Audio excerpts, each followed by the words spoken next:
กราบทักทายสบายดีมื้อนี้เนาะมื้อนี้ยังส่องของน้องปันเราไต่เก่าเนาะอ่าเนื่องจากว่า FC ถามหาว่าหายหน้าหายตาบ่เห็นลงคลิปเนาะส่วนหลายลงแต่คลิปสั้นเพราะว่าน้องปานบ่มีเวลาลงคลิปเนาะไปเฮ็ดอันนี้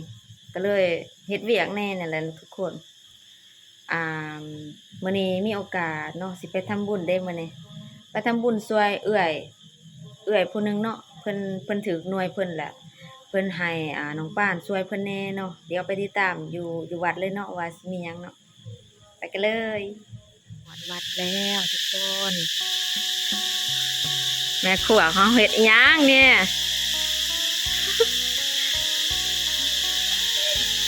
ได้หยังกินอ้อศีลหมูมากับแม่ออกเจ๊กคือเก่าเมนูเฮามีหยังมื้อนี้มีหยังเนี่ย กว่าปลาหมึกกับตำข้าวปุ้นตำข้าวปุ้นกว่าปลาหมึกแล้วก็ปีกศีลหมูเนาะแล้วก็ของกินบินบาทเพิ่นแน่เนาะนี่ปลาหมึกของเฮาก็ซอยเรียบร้อยแล้วเนาะมีหยังอยู่ในตู้นี่ของกินสิแตงเพิ่นนี่ของกินอยู่ในตู้หลากหลายอยู่เนาะซุมนี่แล้วสิแตงใส่ผ้าขาวจังหน่อยแค่นี้จะไปตามผลงานของพวกเราเลยเนาะ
เมนูยังเนี่ยเค็มอ้อเค็มได้แล้วเนาะอ้อเค็มเป็นตะเสียบอาหารเวียดได้เนี่ยเนาะเมียเวียดก็เฮ็ดอาหารเวียดเนาะนี่อ้อเค็มจะนะเสียดตำข้าวปุ้นใส่ปลาหมึกผักขาวซ้ำผ้าเนาะมื้อนี้เนาะ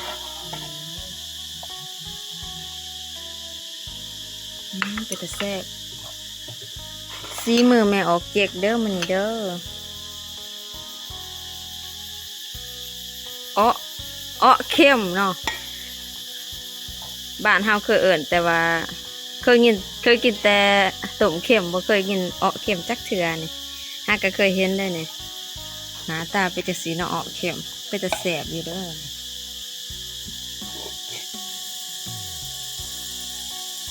เดี๋ยวไปเบิ่งเมนูต่อไปเลยเนาะนี่เครื่องวัตถุดิบของเฮาก็อยู่นี่แหละ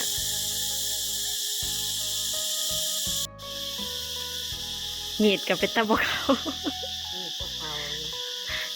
ไปซอยคือเขาเมื่อกี้นี่ คมเบิดเนี่ย เครื่องขัวปลาหมึกได้นี่เนาะโอ้หน้าตารับประทานมาก อันนี้แฟกไว้แล้วเนาะ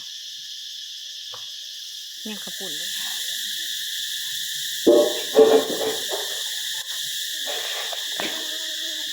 แล้วแฟกไว้ก่อนแมงวันโต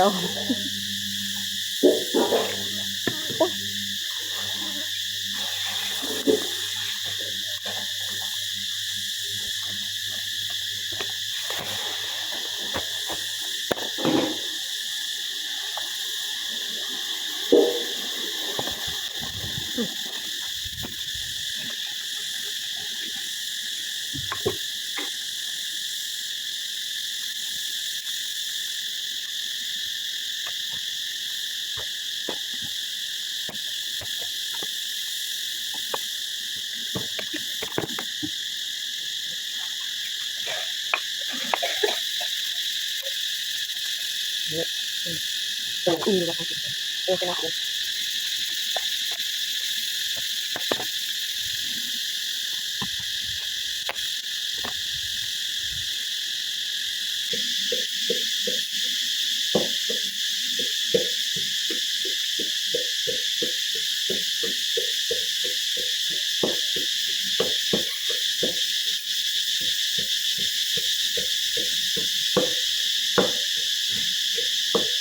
ไปร้ายเด้อ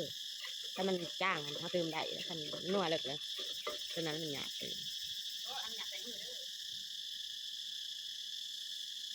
จะแตกแสบจะเอากระเทิงกันนะดิจะต้องกันดิจะโอ้ยเสียอ่ะ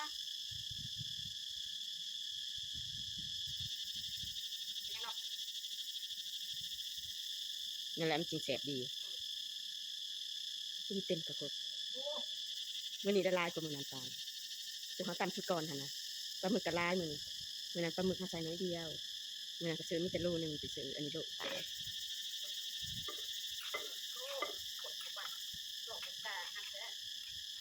บ่ได้บ่จำนัวๆเผ็ดๆเนี่ยเด้อ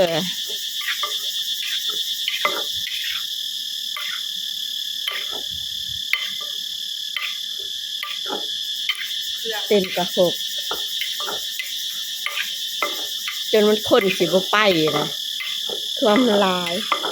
ยันจานจังหน่อยพูดจานเอาบนใกล้ๆมาบนใกล้ๆนี่ อ้าว มันจะแสบ ไก่คือบ่เห็น แต่กันยังมาติเห็นอยู่ จะแสบอยู่เห็นแต่กระหกตัวคนบ่เห็น ยามัน เด้อ้าว กินก่อน ชิมเบิ่งแซ่บแล้วบ่จะว่านัวละนัวยังบ่พอ นัว ข้อยเบิ่งมันบ่อยากเผ็ดปานใดปาดเผ็ดคือข้อยไปกินกับเวทีว้ายเผ็ดกินบ่ได้คือใช้หลายได้แต่มันสินัวเลยมันสิไปทางบ้านเกิน ปิดก่อนจะจิ้มก่อนเบิ่ง คิดอีหยังวะ จะกินให้มันถ่ายกับถ่ายสิ ใช่เลยลูกนี่แล้วลูกข้อยมันหัวขวนกระชายได้ซ้ำหนึงแล้วข้อยก็ปิดกอกอีแม่ทายถึงก็บ่เป็นว่า เอามาจิ้ม จะว่านัวข้อยก็นัวแล้วนะ จิ้มกันคือว่าโอ้จิ้มตอนมันละเนาะแล้วตำทะเลของเราตำข้าวปุ้นเพราะมันตำทะเล โอ้อาหารมื้อนี้เป็นตาแซ่บขาแต่อาจารย์มาสันละบัดนี้แล้วเด้อพี่น้องเอ้ยมาเอาบุญน้ำกันเด้อมาเอาบุญน้ำหนองปานลาวไต่เนี่ยเด้อขออนุโมทนาบุญนำขาหน่อยเนี่ยเด้อทุกคนสำเร็จเป็นที่เรียบร้อยแล้วเนาะตอนนี้ก็11 โมงปลายแล้ว ต่อไปก็สิได้รับพรเนาะถ้าเพิ่นสันข้าวแล้วก็กินข้าวแล้วก็ล้างถ้วย